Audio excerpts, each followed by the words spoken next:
నారాయణం నమస్కృత్య నరం చైవ నరోత్తమం దేవీం సరస్వతీం వ్యాసం తతో జయముదీరయేత్. ధర్మరాజు గారు భీష్మాచార్యుల వారితో మాట్లాడుతూ, నరజన్మనిత్తినటువంటి వాడు అనుష్ఠించవలసినటువంటి ఇతరమైనటువంటి ధర్మముల గురించి చెప్పవలసింది అని అడిగితే, ధర్మరాజు గారికి ఉన్నటువంటి విశేషమైన ధర్మానురక్తిని చూసి సంతోషించినటువంటి భీష్మాచార్యుల వారు మనిషి అనుష్ఠించవలసినవి, జ్ఞాపకం ఉంచుకోవలసినటువంటివి మరికొన్ని ధర్మములను తెలియచేస్తున్నారు. పాపమించుక తొడరిన పనియు ఎట్టి ఫలము కలిగిన వలదు, అల్ప ఫల విధాయి అయిన పుణ్యమిశ్రిత కార్యమాచరించునది, శివంబగుదాన నిహమ్ము పరము. ఎంత ఫలితం కలగనివ్వండి, ఎంత గొప్ప స్థితి దాని వలన ఏర్పడనివ్వండి, కొద్దిగా పాపంతో కూడుకున్నదైనా సరే అటువంటి కార్యాన్ని చేయకుండా ఉండడమే మంచిది. కొద్దిగా పాపం కలిసినప్పటికీ కూడా చేసినటువంటి కార్యం వలన ఎంత పెద్ద ఫలితం వస్తుందనుకున్నా అటువంటి కార్యాన్ని పరిహరించి కేవలము పుణ్యముతో కూడుకున్నటువంటి కార్యాన్ని మాత్రమే చేయడం ఎప్పుడూ కూడా మనిషి అనుష్ఠించవలసినటువంటి విషయం. కాబట్టి కొంచెం పాపంతో కూడిన అధిక ఫలం వస్తున్నా ఆ కార్యాన్ని చెయ్యవద్దు. అట్లాగే ఫలం కొద్దిగా వచ్చిన అది కేవలము పుణ్యముతో కూడుకున్నటువంటి కర్మ అయినప్పుడు అటువంటి కర్మను మాత్రమే అనుష్ఠించవలసి ఉంటుంది. ధర్మరాజా అని ఒక కర్మ చేసేటప్పుడు పాటించవలసినటువంటి విధానం విషయంలో స్పష్టమైనటువంటి మాట భీష్మాచార్యుల వారు చెప్పారు. అది ఆనాడు కాదు, ఈనాటికి అందరికీ కూడా కార్యాచరణ యందు మార్గదర్శి. అట్లాగే ధర్మలబ్ధమైన ధనము పాతికయేని బహుళ ఫలమునిచ్చు, పాప వృత్యుపార్జితంబు కోటి అయిన నిష్ఫలమండ్రు, దానశాస్త్ర విధులు మానవేంద్ర.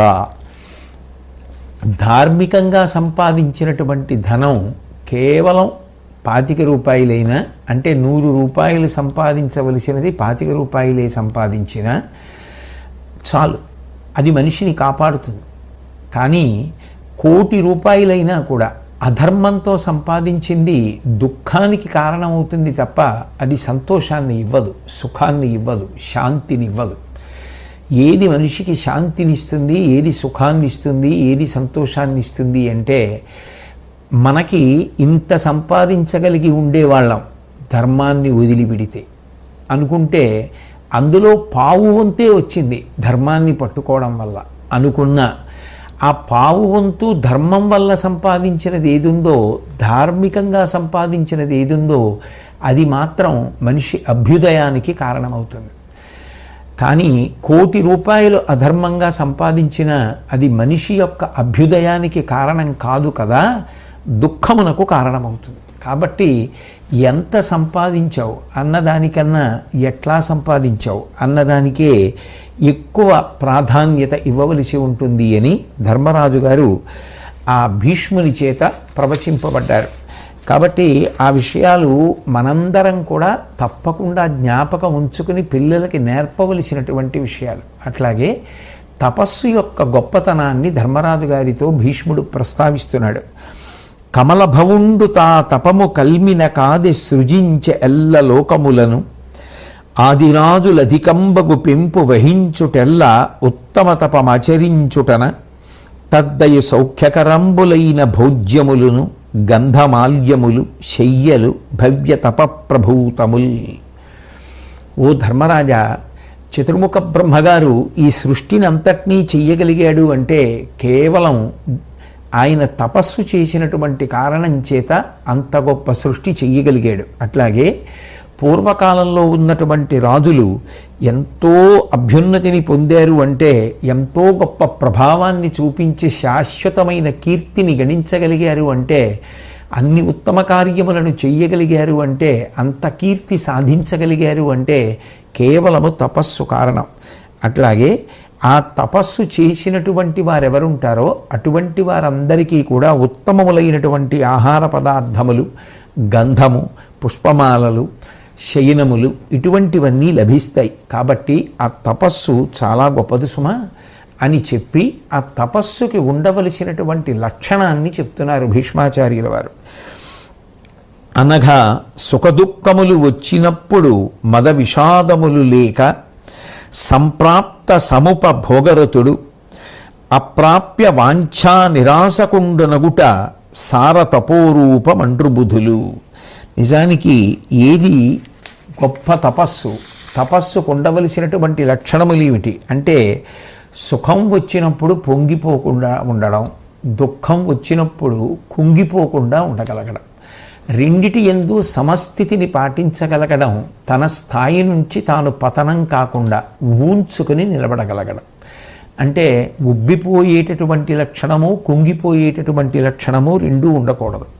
అట్లాగే తనకు తానుగా ఏ భోగము తనని చేరిందో అటువంటి భోగమును మాత్రమే అనుభవిస్తూ ఇతరమైనటువంటి భోగముల కొరకు వెంపర్లాడకుండా తాను సంతృప్తితో జీవనాన్ని పొంది ఉండి అనవసరమైనటువంటి కోరికలు ఏవి తనకి అక్కరలేదో, ఏ కోరికల కోసం తాను వెంపర్లాడవలసి ఉంటుందో, ఏవి అవసరముల జాబితాలోకి రావో అటువంటి వారిని దూరం చేసుకొని శ్రేష్టమైనటువంటి జీవన విధానాన్ని అవలంబించినటువంటి వాడెవరో, ఇటువంటి లక్షణములను పొందిన వాడెవరో ఆయన తపస్సు చేసినవాడు అని పిలువబడతాడు. తపస్సు చేయడము అంటే భారతం ప్రకారం ఏదో అరణ్యానికి వెళ్ళిపోయి ఓ కమండలం బ్రహ్మదండం పట్టుకుని కూర్చుని తపస్సు చేయడం కాదు. తపస్సు చేయడం అనేటటువంటిది ప్రధానంగా ఈ లక్షణములతో కూడుకుని ఉంటుంది. సుఖం వచ్చినప్పుడు పొంగిపోకుండా ఉండడం, కష్టం వచ్చినప్పుడు కృంగిపోకుండా ఉండడం, తనకి లభ్యమైనటువంటి భోగములను అనుభవించి సంతోషంగా ఉండడం, అక్కర్లేని కోరికల వెంట పరిగెత్తి దుఃఖాన్ని పొందకుండా ఉండడం తపస్సు యొక్క ప్రధానమైనటువంటి లక్షణములు. ఇవి జ్ఞాపకం పెట్టుకోవలసి ఉంటుంది అని చెప్పి ఆ తపస్సు చాలా గొప్పది సుమ. దాని ద్వారా సాధించలేనటువంటి విషయం లేదు. కాబట్టి మనిషి ప్రయత్నపూర్వకంగా ఈ గుణములను అలవరుచుకుంటే దాని చేత అతడు తపస్సు చేస్తున్నవాడే. ఒరుల పనికిగా నిజహిత విరహితుడగునట్లుగాదే వివిధేంద్రియ కార్యరతుండై ఆత్మసముద్ధరణంబును చెయ్యకునికి ధరణీనాథ. తనని తాను ఉద్ధరించుకోకుండా తన కొరకు తాను చేసుకోవలసినటువంటి పనులను విడిచిపెట్టేసి, తనకి ప్రధానమైనటువంటి అవసరములు ఉంటాయి, ఆ అవసరముల కొరకు తాను శ్రమించవలసి ఉంటుంది. అటువంటి శ్రమ ఏది ఉంటుందో దాన్ని వదిలిపెట్టేసి, అంటే తన గురించి తాను పట్టించుకోవడం మానేసి, ఎంతసేపు కూడా ఇతరులకు ఉపకారం చేయడం కోసం తిరిగినటువంటి వాడు తన శ్రేయస్సుని తాను ఎలా పాడు చేసుకుంటున్నాడో, అలాగే ఎప్పుడూ ఇక ఇంద్రియ కార్యముల యందే మగ్నుడై ఇంద్రియములతో సుఖాలు పొందడం వినా వేరొక కార్యక్రమం ఏదీ జీవితంలో లేకుండా భగవంతుడిచ్చినటువంటి పరమాద్భుతమైనటువంటి జీవిత కాలాన్ని నిష్ప్రయోజనంగా గడిపినటువంటి వాడు అట్లా పాడు చేసుకున్నవాడే. ఉద్ధరేణ ఆత్మానం, తనని తానుద్ధరించుకోవాలి. తనని వేరొకరు ఎవరో వచ్చి ఉద్ధరిస్తారనుకోకూడదు. తనని ఉద్ధరించుకోవడానికి ఇంత గొప్పదైనటువంటి నరజన్మలోకి వచ్చినటువంటి వ్యక్తి జీవితకాలాన్ని సద్వినియోగం చేసుకొని చేయవలసినటువంటి పుణ్యకార్యములను విహిత కర్మలను ఆచరించకుండా కేవలముగా 5 జ్ఞానేంద్రియముల చేత పొందవలసినటువంటి సుఖముల కొరకు మాత్రమే వెంపర్లాడుతూ గడిపినటువంటి జీవితం, పరుల కొరకు పరుల హితము కొరకు తాను తిరగడం తప్పు కాకపోయినా వాళ్ళ పనుల కోసం తిరుగుతూ తన పనులు వదిలిపెట్టేసుకున్నవాడు ఎటువంటి వాడో అటువంటి వాడు శ్రేయస్సును పొందలేడు. కాబట్టి కేవలము ఇంద్రియముల యొక్క సంతోషం కోసమే మనిషి కట్టుబడి బ్రతకకూడదు.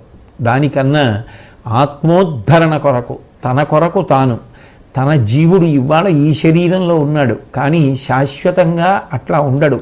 ఆ శరీరాన్ని విడిచిపెట్టి వేరొక శరీరంలోకి వెళ్ళిపోతాడు. వాసాంసి జీర్ణాని యథా విహాయ నవాని గృహ్ణాతి నరూపరాణి.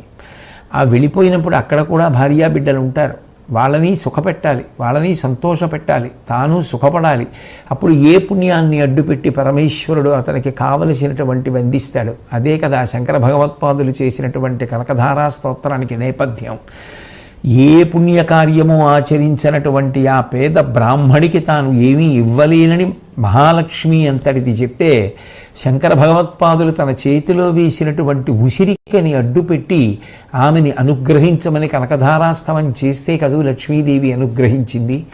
కాబట్టి కేవలము ఇంద్రియ భోగములతో గడిపేసి తన గురించి తాను తన జీవుణ్ణి ఉద్ధరించుకోవడం కోసం తాను ఆలోచించినటువంటి వాడు తనకి తాను ద్రోహము చేసుకుంటున్నటువంటి వాడు. కాబట్టి చాలా జాగ్రత్తగా మనిషి తన జీవిత కాలాన్ని సద్వినియోగం చేసుకోవలసి ఉంటుంది అని భీష్ముడు ధర్మరాజు గారికి చెప్పి, వ్రేగు పెద్దయిన ఓడ వారిధి తరింపలేని భంగి మనోభవాలీఢ వృత్తియగుచునుండు జీవుండు భవాబ్ధి ఉత్తరింపలేడిది నిజము గరిష్ట చరిత.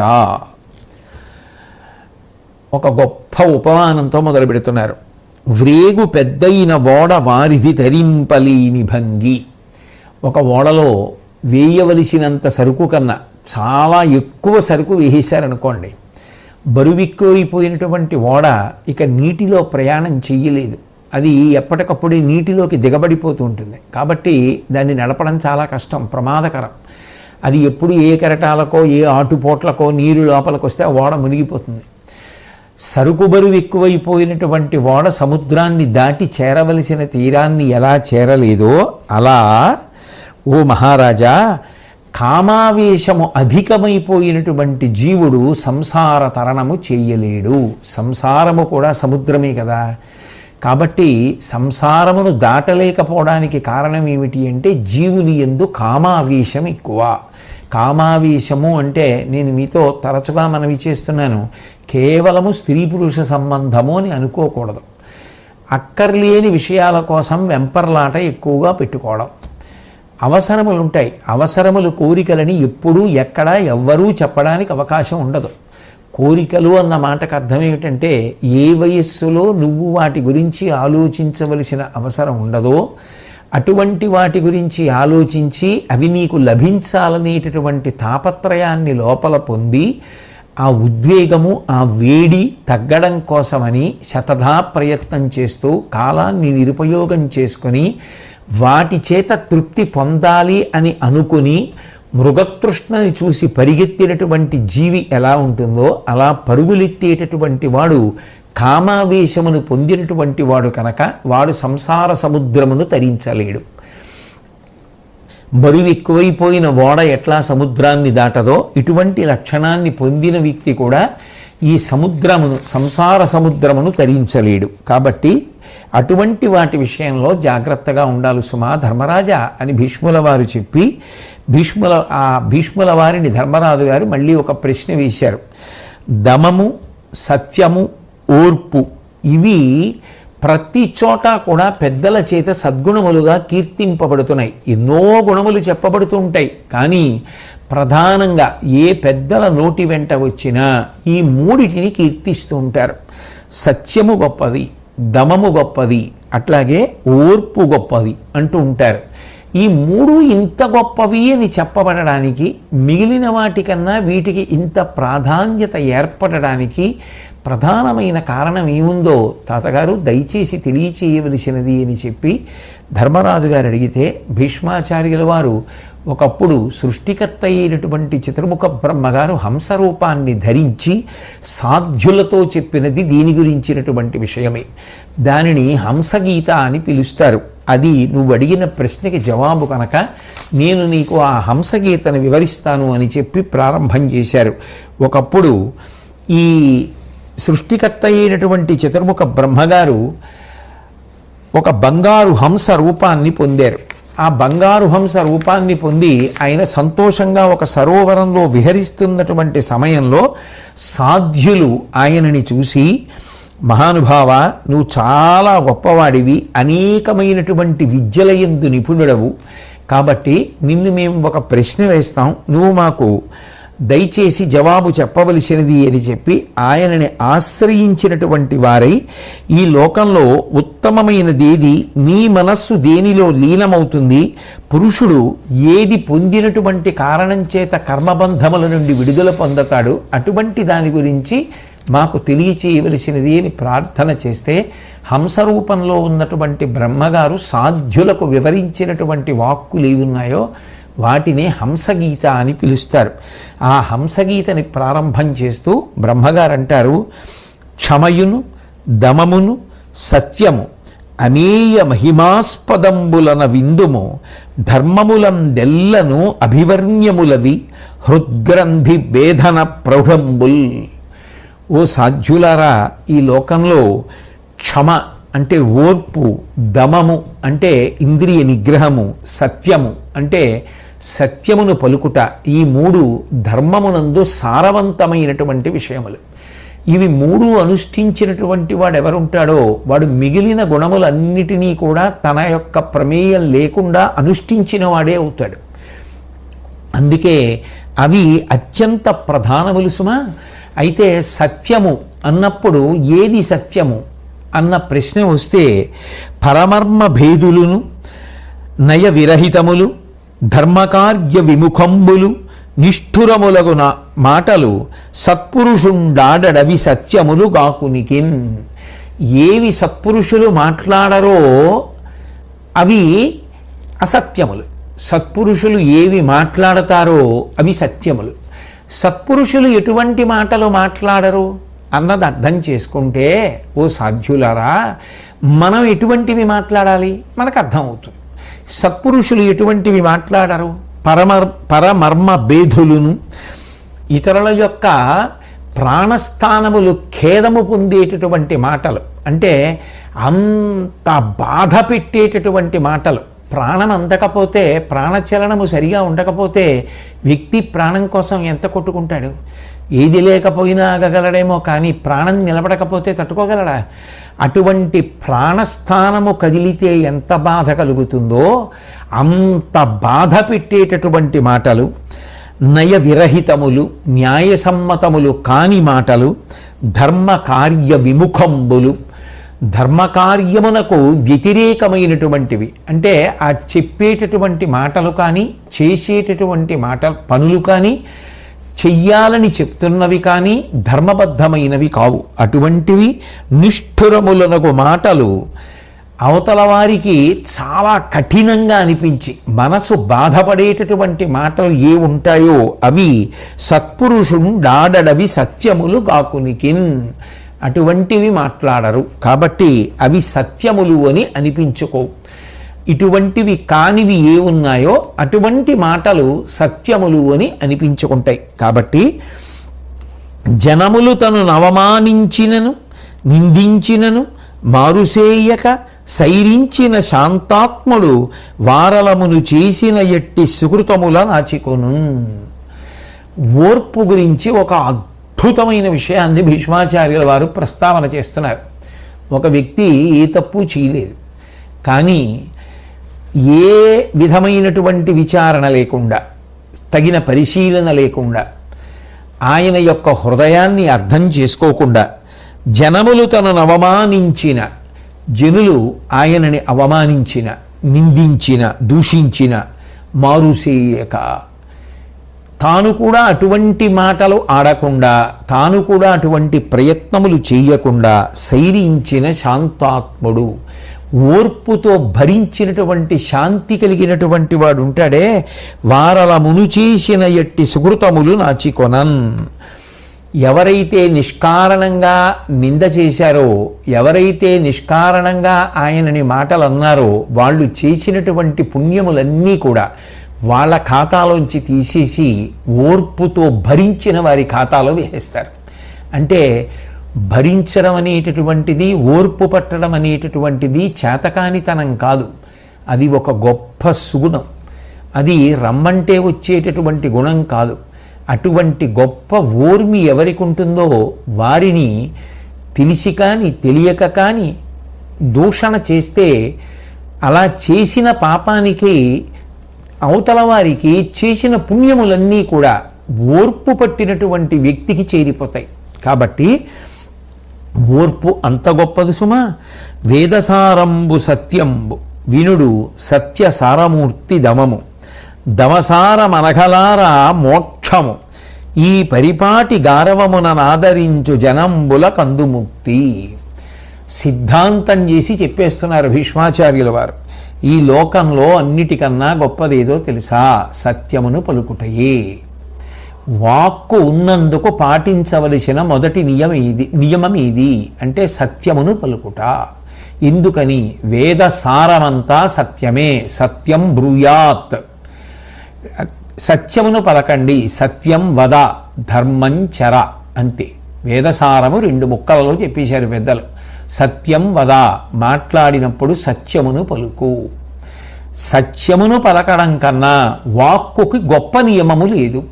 కాబట్టి వేదసారంబు సత్యము, వేదముల యొక్క సారమంతా సత్యమును పలుకుటయే. వీరుడు సత్య సారమూర్తి దమము. ఆ సత్యమును పట్టుకోవడం ఎవరికి వచ్చిందో వాడికి ఇంద్రియ నిగ్రహము కూడా వచ్చేస్తుంది. ఒక్కటే కారణం అండి, చాలా తేలిక విషయం. పాపం చెయ్యకుండా ఎవరు ఉండలేరు. ఎక్కడో అక్కడ ఏదో ఒక తప్పు జరుగుతుంది. కానీ బుకాయించకుండా, ఒకరు అడగవలసిన అవసరం లేకుండా తాను చేసిన తప్పుని తాను చెప్పేసేటటువంటి అలవాటు ఉన్నవాడు ఇక మళ్ళీ ఆ తప్పు చేయడు. తనకి తానుగా ఇంద్రియ నిగ్రహం అలవాటు అయిపోతుంది. కాబట్టి సత్యము నుండి దమం ఏర్పడుతుంది. ఆ దమసార మనఘాలారా మోక్షము. ఇంద్రియ నిగ్రహము వలన కలిగేదే మోక్షము. ఎందుకంటే ఇంద్రియములను నిగ్రహించుకున్నటువంటి వాడు పాపముల జోలికి వెళ్ళడు. అప్పుడు ఆయన చేసినవన్నీ విహిత కర్మలే. విహిత కర్మలే పుణ్యములు. ఆ పుణ్యములకు ఫలితముగా చిత్తశుద్ధి ఏర్పడుతుంది. ఆ చిత్తశుద్ధి పాత్రత చేసి పరమేశ్వరుడు జ్ఞానం ఇస్తాడు. ఆ జ్ఞానము వలన అద్వైతానుభూతి, అద్వైతానుభూతియే మోక్షము. కాబట్టి ఇంద్రియ నిగ్రహం అనేటటువంటిది సమస్త పాప భంజనము చేయించి విహిత కర్మాచరణము చేయించి మోక్షమునకు మార్గమును చూపిస్తోంది. కాబట్టి ఈ సత్యము, ఓర్పు, ఇంద్రియ నిగ్రహము ఈ 3 కూడా చాలా చాలా గొప్ప సుమ. అయితే ఇంద్రియములు ఎప్పుడు అలజడితో కూరుకుని ఉంటాయి. అవి పెద్ద అశాంతి సృష్టిస్తూ ఉంటాయి.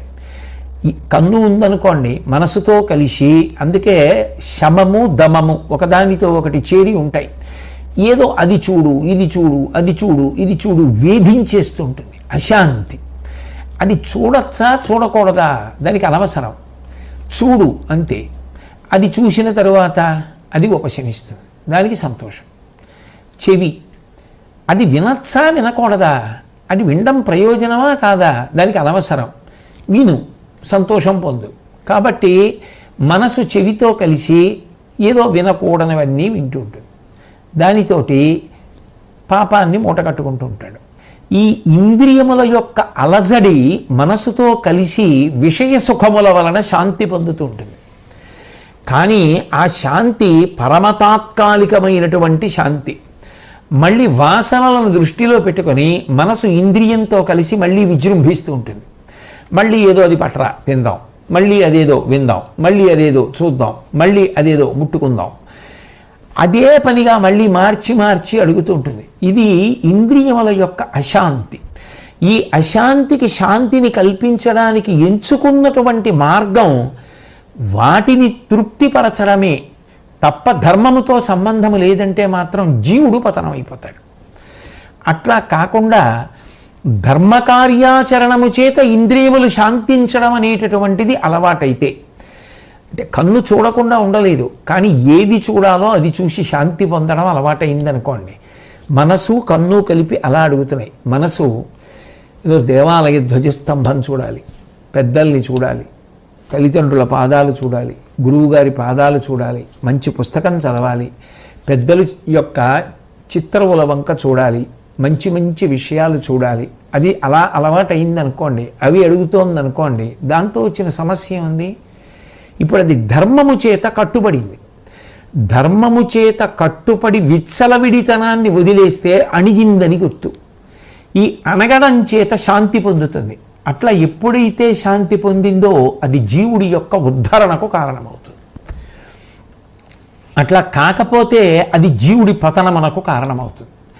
కాబట్టి ఈ క్షమ, ఓర్పు అనేటటువంటి గుణం, సత్యమును పలుకుట అన్న గుణం, ఇంద్రియములను నిగ్రహించుట అనేటటువంటి గుణములు ఈ మూడు ఏ ఉన్నాయో అవి చాలా చాలా గొప్పవి. ఈ ఓర్పుని పోగొట్టగలిగినటువంటి మొట్టమొదటి ప్రతిబంధకం ఏది అంటే కోపం. మనిషి ఓర్పు దేని చేత పోతుంది అంటే కోపం చేత పోతుంటుంది. అవతల వారు ఏదో తప్పు చేశారు, తనకి కోపం వస్తుంది. ఇక రోజు అవతల వారి దోషములు ఎంచడం ఒకటే పెట్టుకుంటే నీ గురించి నువ్వు విచారించుకుని నిన్ను నువ్వు ఉద్ధరించుకోవడం అన్నది ఎప్పుడు చేసుకుంటావు? అయినప్పుడు ఇక అవతల వారి దోషములు పట్టుకుంటూ ఉండడం, అవి దోషములని నిర్ణయిస్తూ ఉండడం, దాని వలన అవతల వారి మీద కోప్పడ్డం మొదలు పెడితే తాను ఎన్ని పనులు చేయనివ్వండి, ఎన్ని ఉత్తమ కర్మలు చేయనివ్వండి, ఈ కోపము వలన చటుక్కున ఎంత పాపం చేసేస్తుంటాడో తెలియదు. దాని వలన చిట్ట చివరికి పాపం ఎక్కువైపోతుంది, పుణ్యము చేసినది చాలా తక్కువైపోతుంది. అంటే నిజానికి కోపస్పర్శని పొందగానే ఉత్తమ కార్యములు కూడా చెడిపోతాయి. అందుకే కోపము రాకుండా చూసుకున్నవాడు ఓర్పు పట్టి కోపమును తొలగించుకున్నవాడు. అందుకే పెద్దలు 2 మార్గాలు చెప్తారు. నేనే తప్పు చేయలేదా? 1. 2, వారు తప్పు చేశారు అని చెప్పేటప్పుడు తప్పు చేశారు అని శిక్షించడం కన్నా ప్రేమతో వారిని దిద్దుకోమని చెప్పిన కారణం చేత వారు దిద్దుకోవడం తేలికవుతుంది. కాబట్టి అటువంటి మార్గాల వైపుకి వెడితే ఇద్దరికీ మంచిది తప్ప కేవలం మనసులో కోపం పెట్టుకున్న కారణం చేత అవతల వారిని ఏదో సాధించినంత మాత్రం చేత ఫలితం ఉండదు. కాబట్టి కుపితుడగువాని వ్రతమును జపమును దేవార్చనంబు శ్రాద్ధక్రియయున్ తపమును దానము యజనము అపగతములు కాక చేయు అంతకుడలుకన్. ఇవి ఎంత దారుణంగా ఉంటాయి అంటే, కోపం కలిగినటువంటి వాడు వ్రతం చేసిన, జపం చేసిన, దేవపూజ చేసిన, పితృకర్మ చేసిన, తపస్సు చేయడానికి ప్రయత్నం చేసిన, దానం చేసిన, యాగం చేసిన, ఈ కోపము యొక్క స్పర్శ ఎప్పుడైతే ఉందో అది సరిగా నిలబడదు. నిలబడనటువంటి కారణం చేత అది వ్యతిరేక ధోరణిలో వెళుతూ ఉంటాయి. వెళ్ళిన కారణం చేత యమధర్మరాజు గారు ఏం చేస్తాడంటే ఈ చేసినటువంటి ఉత్తమ కర్మల యొక్క ఫలితములు నశించిపోయేటట్టుగా చేస్తాడు. ఎందుకంటే ఈ కోపము యొక్క స్పర్శ చేత ఆ కార్యము తగిన విధంగా నడవదు కనుక, దాని వలన రావలసిన ఫలితము రాదు కనుక. కాబట్టి ఈ కోపం అనేటటువంటి దాన్ని నిగ్రహించుకోవడం మనిషి ప్రధానంగా నేర్చుకోవాలి సుమా. లేకపోతే చేసేటటువంటి ఇన్ని ఉత్తమ కార్యములు చెడిపోతుంటాయి. దాని ఒక్క స్పర్శ ఉంటే చాలు అన్నీ పాడైపోతాయి. ఎన్ని విలువైనటువంటి వస్తువులు ఒక గదిలో ఉండనివ్వండి, ఎక్కడో అగ్ని రగిలి ఆ గది అంటుకుందనుకోండి, ఇక ఆ గదిలో ఉన్న ఏ వస్తువులు మిగులుతాయి? ఏ వస్తువు మిగలదు, అన్ని వస్తువులు బూదైపోతాయి. ఒక్క అగ్నిహోత్రం గదిలో అంటుకుంది, అన్ని వస్తువులు బూది కుప్పైపోయి. అట్లాగే కోపమన్న అగ్ని రగిలింది, చేస్తున్న అన్ని ఉత్తమ కర్మలు కాలిపోయి, వాటి వలన రావలసిన ఫలితములు ఒనగూడవు. కాబట్టి ఆ కోపమును విడిచిపెట్టాలి. ఇక మాట మాట్లాడేటప్పుడు తీసుకోవలసిన జాగ్రత్త, జ్ఞాపకం పెట్టుకోవలసిన విషయాల్ని భీష్ముడు చెప్తున్నాడు. ఎందుకంటే సత్యమునకు పెద్దపీట వేసి మాట్లాడుతోంది కదా హంసగీత. అందుకని పలుకక ఉండు కంటె తగ పల్కుట మేలు, వినుండు సత్యముం పలుకుట, ధర్మ మార్గమున పల్కుట, సర్వజన ప్రియంబుగా పలుకుట, యోలి నిక్కుడగు భంగులు వీని నెరింగి యొండుమై పలుకక, 4 చందముల పల్కక మెత్తురువాని దేవతల్. వరుసగా 4 సోపానములు చెప్తున్నారు. ఈ 4 నువ్వు సాధన చేసి ఏదో ఒకటి నేర్చుకో. అందులో అన్నిటికన్నా ఉత్తమమైనటువంటి సోపానం దగ్గర నుంచి, చాలా గొప్ప మార్గం దగ్గర నుంచి చెప్పుకొస్తున్నారు. పలుకక ఉండుట కంటే తగు పలుకుట మేలు. అసలు నేను ఏమీ మాట్లాడనండి, మాట్లాడితే లేనిపోని దోషాలు వస్తాయేమో అందుకని మాట్లాడను అని అనడం కన్నా మాట్లాడటమే మంచిది. ఈశ్వరుడిచ్చినటువంటి స్వరపేటికని ఉపయోగించాలి కదా. లేనినాడు అంత అమూల్యమైన వస్తువు 84 లక్షల జీవరాశులలో ఎవరికీ లేనిది నీకు ఇవ్వడం వల్ల ప్రయోజనం ఏమిటి? కాబట్టి మాట్లాడాలి. వినుండు సత్యము పల్కుట, సత్యమునే పలుకుతూ ఉండడం అనేటటువంటిది ఉత్తమోత్తమమైనటువంటి మాట తీరు. ఇక మిగిలిన వాటికి కాదు ప్రాధాన్యం. మొదటి ప్రాధాన్యత గుర్తుపెట్టుకోవలసినది వాక్కునకు సత్యమే. సత్యమును పలుకుట, ధర్మ మార్గమున పలుకుట. మాట మాట్లాడితే ఆ మాట ధర్మమును ప్రతిపాదించేదై ఉండాలి, ధర్మమును సమర్థించేదై ఉండాలి. ఇదో 10 మంది సంతోషం కోసం ఏం మాట్లాడుతున్నామంటే మన మీద మనకే అదుపు లేకుండా ఏదో చిత్తానికి వచ్చినవన్నీ నోటికి వచ్చినవన్నీ మాట్లాడకూడదు. మాట్లాడుతున్నాము అంటే ఆ మాట చేత అవతల వారి యొక్క అజ్ఞానము దాహకత్వమును పొందాలి, ధర్మము ప్రతిపాదింపబడాలి. అందుకే వాక్కు అగ్నిహోత్రం. అది అవతల వారికి కొంత మేలు కలిగించేదై ఉండాలి, అంతేకాని వేళంబరం కోసం మాట్లాడే మాటలు మాట్లాడకూడదు. కాబట్టి ధర్మ మార్గమున పలుకుట, సర్వజనప్రియంబుగా పలుకుట. ఎవరో ఒకరికి కాదు, మాట్లాడే మాటలు అందరికీ కూడా ప్రియమైనవై ఉండాలి. ఎప్పుడవుతాయి? అందరికీ మేలు చేసేవైతే. ఆ మాట విని నేర్చుకోవలసింది, జీవితంలో అనుష్ఠించవలసినది. దీనివలన మనం ఉత్తమగతులు పొందుతామని ఎవరికి వారు పరిశీలించుకుని తమ మార్గాన్ని దిద్దుకుని కొద్దిగానైనా పైకెక్కడానికి పనికొచ్చేటటువంటి సారము కలిగిన పలుకులు పలుకుతూ ఉండాలి. కాబట్టి యోలి నెక్కుడగు భంగులు, ఈ 4 వరుస క్రమంలో గొప్పవి. కాబట్టి వీని నెరింగి ఎండుమై పలుకక 4 చందముల పల్కక మెత్తురువా అని దేవతల్. ఈ 4 యొక్క క్రమాన్ని తెలుసుకుని ఎవడు పలుకుతూ ఉంటాడో, ఎవడు మాట్లాడుతూ ఉంటాడో అటువంటి వారిని దేవతలు మెచ్చుకుంటారు అని చెప్పి ఆ హంసగీతలోనే వీరొక విషయాన్ని ప్రతిపాదన చేస్తున్నాడు చతుర్ముఖ బ్రహ్మగారు. అన్నిటికన్నా చాలా చాలా గొప్పదైనది ఇది అంటే ఆత్మజ్ఞానమే. తన ఆత్మకు సంబంధించినటువంటి జ్ఞానం ఏది ఉంటుందో అది అన్నిటికన్నా గొప్పది సుమా. ప్రాజ్ఞుడు రమించునొక్కడ, ప్రాజ్ఞుడు పెక్కండ్ర ప్రీతి పరగగచేయున్, ప్రాజ్ఞుడు బలవంతుండగు, ప్రాజ్ఞుడు కలహమునకు తొట్టుపడక తొలంగున్. ప్రాజ్ఞుడు రమించునొక్కడా, ఆత్మజ్ఞానము కలిగినటువంటి వాడు సంతోషాన్ని పొందడానికి ఎప్పుడూ 10 మంది ఉండవలసిన అవసరం ఉండదు. తాను ఒక్కడు కూర్చుని తనలో తాను రమిస్తూ ఉంటాడు.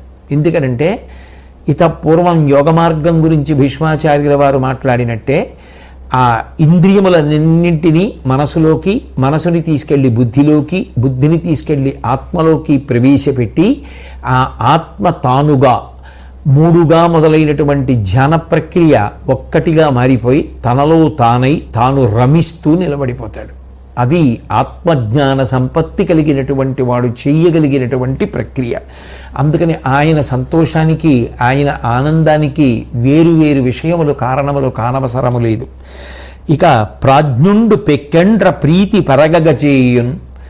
ఆత్మజ్ఞాన సంపత్తి కలిగినటువంటి వ్యక్తి తనని అందరిలో చూసుకుంటాడు. తన యందు పెక్కు భూతముల యందు ఒక భంగి సమహితత్వంబున బరగువాడు. నేను అన్నప్పుడు దేన్ని చూపిస్తున్నానో, ఏ జీవుణ్ణి చూపిస్తున్నానో, ఏ ఆత్మని చూపిస్తున్నానో ఆయన నేనన్నప్పుడు కూడా ఇట్లాగే చూపిస్తున్నాడు. అంటే ఇందులో ఉన్నదే అందులో ఉన్నది కాబట్టి 2 ఒకటే, రెండిటి మధ్య భేదం లేదు అని అంతటా ఆ ఒక్కటి చూసి ఆయన అందరినీ ప్రేమించగలిగినటువంటి మనస్తత్వంతో ఉంటాడు. కాబట్టి అందరికీ ప్రీతి చేయగలడు. ప్రాజ్ఞుడు బలవంతుండగు. ఆత్మజ్ఞాన సంపత్తి కలిగినటువంటి వ్యక్తి మృత్యుభయాన్ని కూడా పొందడు.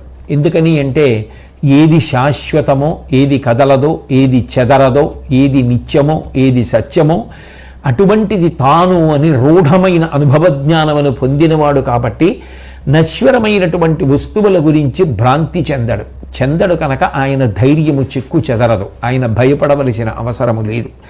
కాబట్టి అటువంటి వాడు ధైర్యశాలి. ఇక ఆయనే బలవంతుడు. ఎందుకంటే ఆయన అంతకన్నా బలం లోకంలో ఇంకేముంటుంది. అటువంటి బలవంతుడు, తాను భగవంతుడిని తెలుసుకున్నవాడు, తాను ఆత్మ అని తెలుసుకున్నవాడు, అనుభవించినవాడు. బలమెవ్వడు నీకు నాకు బ్రహ్మాదులకున్ బలమెవ్వడు ప్రాణులకును.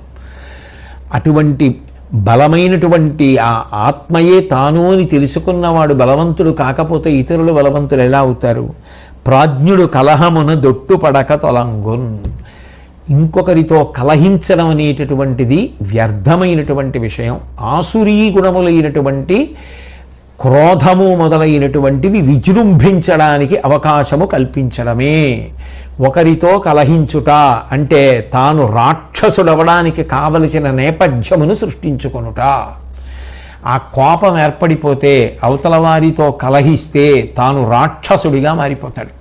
ఆ రాక్షసుడిగా మారిపోయినప్పుడు, కోపం ఆవేశించినప్పుడు ఎంత ప్రమాదకరమైన పాపము చేసేస్తాడో తెలియదు. కాబట్టి ఆత్మజ్ఞాన సంపత్తి కలిగినటువంటి వ్యక్తి ఇతరులతో కలహించడానికి ఇష్టపడడు అని చెప్పి బ్రహ్మగారు ఈ హంసగీత బహుసారవంతమైనది సుమా. ఇది ధర్మములలోకెల్లా ఉత్తమమైనటువంటి ధర్మమునకు సంబంధించిన గుణములన్నింటినీ ప్రతిపాదిస్తోంది. ఇవి జీవితంలో బాగా తెలుసుకొని అనుష్ఠాన పర్యంతంలోకి తెచ్చుకోవాలనేటటువంటి తాపత్రయం కలిగినటువంటి వ్యక్తి నిస్సందేహంగా మోక్షం వైపుకి ప్రయాణం చేస్తాడు. కాబట్టి ఈ హంసగీత చదువుకోవడం, ఈ హంసగీత చెప్పడం, ఈ హంసగీత వినడం కూడా శ్రేయోదాయకములు అని దానికి ఫలశ్రుతిని చెప్పారు. సాదరవృత్తి సాధ్యుల ప్రహర్ష సమేతుల చెయ్యబూని సంవాదము చేస దేవముని వంజుడజుండు ఇది సేయు నాయురుత్పాదన ఇచ్చు సంతత శుభంబులు కీర్తియునర్చు పుత్ర పౌత్రోదయమావహించు భరతోత్తమ తన్వినినన్ పఠించినన్. ఎవరైతే ఈ హంసగీత చదువుకుంటున్నారో వింటున్నారో అటువంటి వాళ్ళందరికీ కూడా దీర్ఘాయుర్దాయం కలుగుతుంది, మంచి శుభములన్నీ చేకూరుతాయి, కీర్తివంతులవుతారు. ఎందుకంటే మంచి పనులు చేస్తే కీర్తి కలుగుతుంది కాబట్టి మంచి పనులు చేసి కీర్తిని పొందుతారు. వంశం వృద్ధిలోకి వస్తుంది. పుత్రుల్ని పౌత్రుల్ని అందరినీ కూడా చూస్తారు. చూసి వంశాభివృద్ధిని చూసి ఆనందపడతారు. అంత గొప్పది సుమా ఈ హంసగీత. స్వస్తి.